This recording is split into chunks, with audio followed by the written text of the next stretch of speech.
t'exciteras sans moi. Green? Green. Et je vais vous présenter aujourd'hui mon portefeuille d'actions. Comme vous voyez, il est composé d'une vingtaine de valeurs. J'ai sélectionné ces actions en fonction de leur potentiel de croissance à long terme, de leur bilan et de leur gestion d'entreprise. Mon objectif est de détenir ces actions pendant de nombreuses années, et même en cas de volatilité du marché. Je suis convaincu que ces entreprises continueront à croître et à générer des rendements solides à long terme. L'objectif de cette série de vidéos est de vous présenter ce portefeuille et de vous présenter les entreprises qu'il compose. En effet, les actions sont des titres de propriété des entreprises et on va, au fur et à mesure du temps, être amené à faire des arbitrages et à se poser la question du bien fondé de conserver ou non une action ou encore de la renforcer. Dans le cas présent, j'ai fait le travail sur une entreprise hier et aujourd'hui qui s'appelle GTT, sur laquelle j'avais déjà une position et j'ai décidé, à l'issue de cette analyse, de la renforcer. Je vais vous partager cette analyse que je suis obligé de réenregistrer parce que le son était très mauvais. J'espère que l'analyse saura vous convaincre et en tout cas ou vous faire découvrir une entreprise en bonne santé qui fonctionne bien et qui a énormément de potentiel. Green, oui. Green, comment? Oh, super green, aussi green que ça peut être green. Green à la puissance 10, green, tu vois? Donc, GTT. GTT est une entreprise spécialisée dans la conception, la fabrication et la maintenance de systèmes de confinement à membrane pour le transport et le stockage de gaz liquéfié, en particulier du GNL, gaz naturel liquéfié. L'entreprise a été fondée en 1994 par Gaz de France et Total. C'est aujourd'hui un leader mondial sur son marché. GTT a équipé plus de 700 navires GNL et plus de 100 terminaux GNL dans le monde. Donc GTT équipe des méthaniers, mais aussi des structures portuaires. GTT, c'est 2/3 des méthaniers en service qui sont équipés de la technologie GTT. C'est aussi 600 employés. C'est aussi un joli dividende. C'est aussi un carnet de commandes bien rempli. Et on va confirmer plus tard que le carnet de commandes se remplit jour après jour. C'est un chiffre d'affaires en 2021 de 315 millions d'euros, qui a un résultat net de 134 millions d'euros, donc une rentabilité qui est très forte. Un groupe d'envergure mondiale qui est présent en Europe, en Asie et en Amérique du Nord, donc il y a plus de 600 employés et donc 80% d'ingénieurs. Avec une allocation du capital aux alentours de 10% sur la recherche et développement, sachant qu'on a 120 employés qui se consacrent à la recherche et au développement, ce qui permet d'avoir plus de 2465 brevets actifs et des dépôts constants de brevets avec de nouvelles innovations. On va regarder une interview du PDG de GTT. Il y a pas mal d'interviews de ce dirigeant, donc, qui sont plutôt intéressantes, donc je vous invite à les regarder. J'en ai regardé quelques-unes. C'est toujours bien de prendre la température sur le management, de voir que l'entreprise est bien gérée. Ça a vraiment du sens d'aller faire des recherches aussi au niveau des hommes et des ressources managériales. Oui, cette année va être meilleure. Cette année va être meilleure en chiffre d'affaires, va être meilleure en résultats. Alors c'est un peu prétentieux de dire tout ça le 10 mai, mais on a déjà une progression de 17% sur le premier trimestre et ça va aller en s'accélérant au fil de l'année. Et donc, si tout se passe bien, si tout se passe comme nous le prévoyons, nous devrions avoir une année bien meilleure en 2023 par rapport à 2022. En tous les cas, on est déterminé, on est serein, on n'est pas extatique devant nos résultats. On est très déterminé surtout à continuer à développer beaucoup de nouvelles solutions pour ce monde de l'énergie qui est un monde en grande mutation. Oui. Ok, donc on va aller sur une étude sur les enjeux géopolitiques sur le marché du gaz naturel liquéfié. Quel est l'avantage du GNL? Ça permet de lever la contrainte de transport. Donc liquéfier le gaz, ça permet de le transporter. Et de le transporter à travers le monde. Et ça, c'est très important. Parce que on a un marché qui est en pleine mutation actuellement. Le commerce du GNL a augmenté de façon exponentielle jusqu'en 2018 et il continue d'augmenter. Là, on note qu'il y a une multiplication des acheteurs et des vendeurs.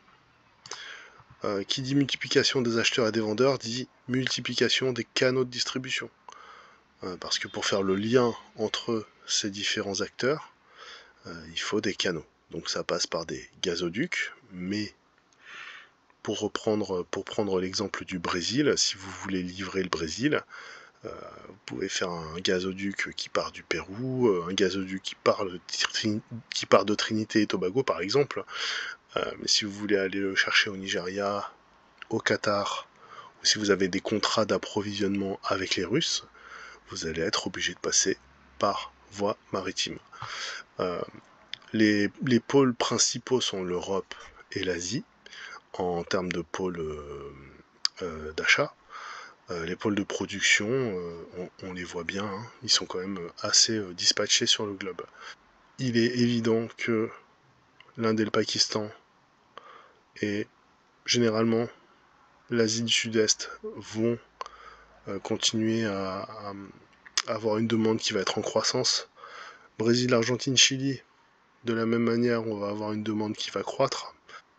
Et de manière générale, dans le monde entier, la demande va croître.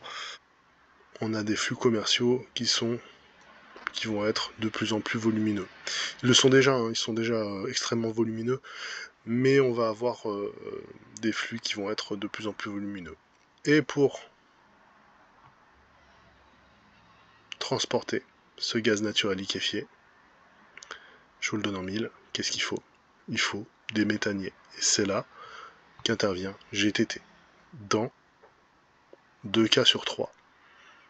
Sur ces méthaniers, sur les points de distribution, sur les structures portuaires. Donc on a vraiment de forts débouchés, des débouchés qui sont très très importants. Donc le GNL qatari, GNL algérien, nigérien, américain, GNL russe. Ah, là on a un gazoduc, mais il a disparu. Donc on peut s'attendre à ce que effectivement depuis 2022 on a des besoins qui sont énormes et ça va continuer. Donc il va falloir, on sait qu'on a des besoins de construction de terminaux qui vont être énormes, on en a parlé, hein, c'était d'actualité pendant longtemps, et c'est toujours le cas, hein, parce que des terminaux GNL, ça se sort pas de terre en 4 secondes 50. D'ailleurs, en parlant de GNL, en Chine par exemple, je vous conseille de regarder une entreprise qui s'appelle ENN Energy. Je suis dégoûté parce qu'elle a pris 7% aujourd'hui, et ça fait des semaines que je veux l'acheter. Mais bon, c'est la vie. Bon, un petit mot, on se remet sur le cours de bourse, ça s'est calmé un petit peu là? Ça s'est calmé, pourtant on n'arrête pas de prendre des commandes, mais bon, donc moi je n'ai pas de commentaire à faire. Je remarque que nous avons été au plus haut fin juillet 2022 à 140, ouais. Et que depuis nous avons descendu, mais en fait depuis nous avons pris des dizaines et des dizaines de commandes. Et des commandes très différentes d'ailleurs, et nos activités adjacentes, le digital, l'hydrogène, ont continué à avoir des taux de croissance. On explique ce décalage. Je n'ai pas de commentaire, mais je pense que moi j'ai énormément de confiance dans les marchés en général. Donc à un moment, je suis sûr que le marché se rendra compte du potentiel latent dans le titre GTT. Maintenant on va aller sur Zone Bourse. Hop, côté Euronext Paris, 200 millions d'augmentation de chiffre d'affaires prévu, avec un résultat net qui est hallucinant, un PBR important, mais c'est normal, c'est une entreprise qui est très rentable, donc elle est valorisée, elle est chère. Elle est chère, hein, parce que la qualité, ça se paye. D'un point de vue analytique, on voit bien que l'entreprise est montée très haut en 2022 et là a commencé à bien consolider et là commence à repartir à la hausse. Mais si on prend hop là, si on prend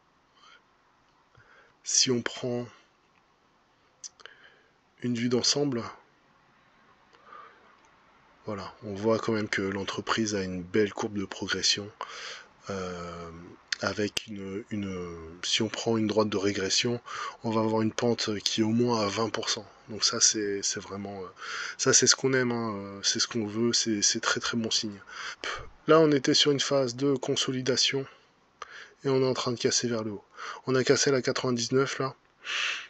La prochaine étape ça sera 102 et on a une grosse résistance à 108.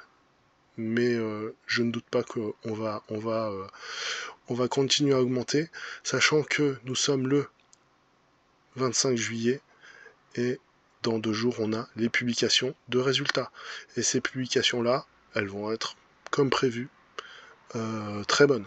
Donc on peut s'attendre à une augmentation du cours. Et si jamais le cours n'augmentait pas, et que par exemple ça redescendait à 88, ben, c'est une belle occasion pour se renforcer. Donc on a une entreprise qui a 5 étoiles en investissement, une entreprise qui n'a pas de point faible, son seul point faible c'est sa valorisation, mais la qualité ça se paye, hein. Ça a un coût, la qualité ça a un coût, et donc parce que qui dit qualité, qui dit carnet de commande dit prise de risque plus faible, donc forcément ça se paye plus cher. Vous avez des fondamentaux qui sont hyper importants, ça c'est ce qu'on veut, hein, de la croissance de revenus, de la croissance du bénéfice, un EBITDA sur CA important, une très bonne profitabilité et une situation financière qui est saine, zéro dette. On va se répéter un petit peu, mais ça fait pas de mal. Donc un taux de croissance important pour les années à venir.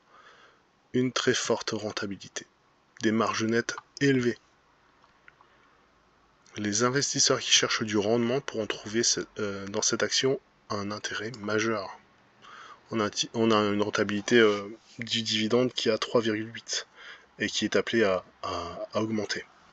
Un consensus à l'achat. Tout est au vert.